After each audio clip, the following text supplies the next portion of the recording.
Christchurch. This is Team Risha. I am Philip. Aren. And our baby Elisha Ray. Hello. Hello. Say hello. So today we're going to share our experience on how we process our visas during the pandemic. So we came here in New Zealand last October 2020. So it's about 6 months plus that we have lived here in New Zealand.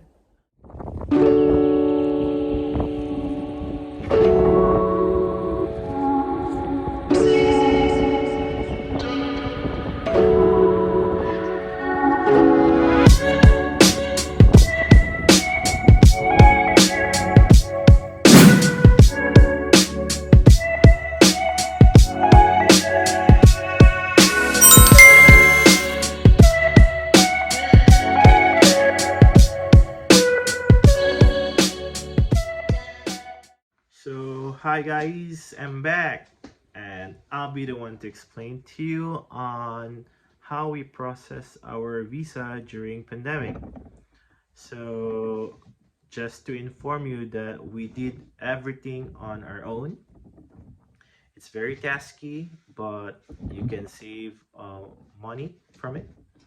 And to start off is what is our pathway in coming to New Zealand.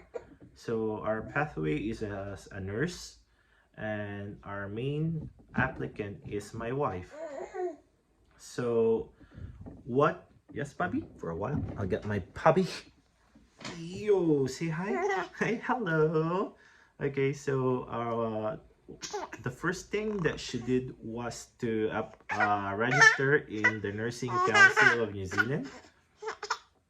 And in the registration process, there are 3 steps.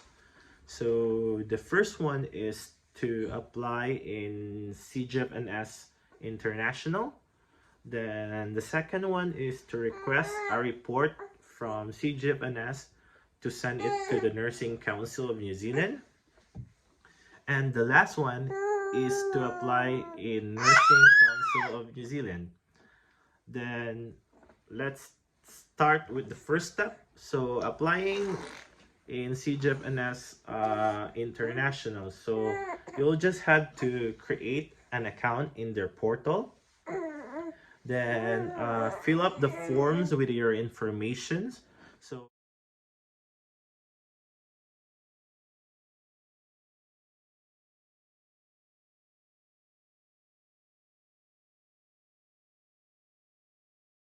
you. So the payment of CGFNS process is 300 USD, and they will require 5 documents from you.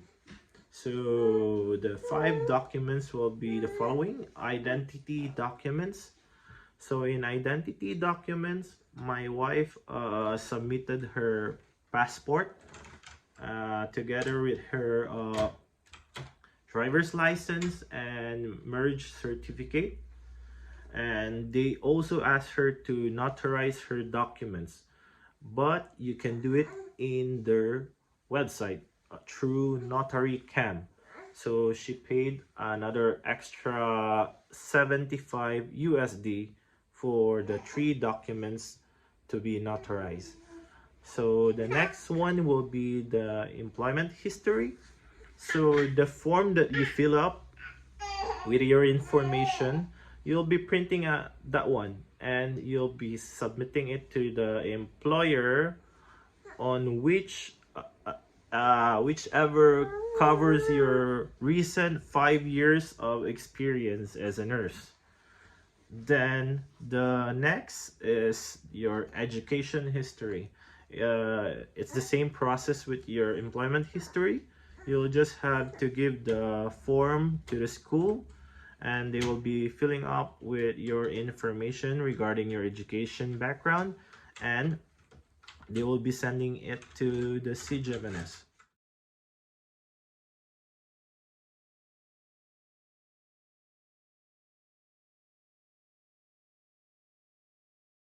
what was the licensure validation, the country where you are registered at as a nurse. So for example, if you are registered in the Philippines, then you will be giving the form to the PRC. And also if you are registered in another country, then you will also give them another form. So so on my wife's end, she gave one form in the PRC and one form in Singapore Nursing Board because she is also a registered nurse in Singapore. So the last one is the language proficiency. So in language proficiency, you can either they will require from you an English test. So it's either IELTS or OET. And my wife took OET, and they will require a grade of B in all subcategory tests. Then she paid 960 Singaporean dollars for an OET test. Then after you submitted all your documents, you can check the status of your documents. So if the documents that they submitted have met the requirements. So because CGFNS is US based, so it will take time to send it to them, and also you can track your documents if they already receive it. So the next one is CGFNS will send an email for a consent to send the report to the Nursing Council of New Zealand. So when you receive the consent, then you will agree. Then I will show you this one. This is the consent that my wife received, and she agreed to it.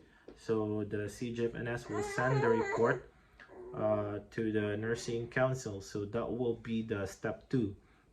So after that one, you'll be expecting an email from the Nursing Council of New Zealand. And in that email, they will send an invitation to register, and also you'll receive your IQN number, which you will be using to create an account. So after that, they will ask for a consent as well for your fit to work. So fit to work is the international criminal history check.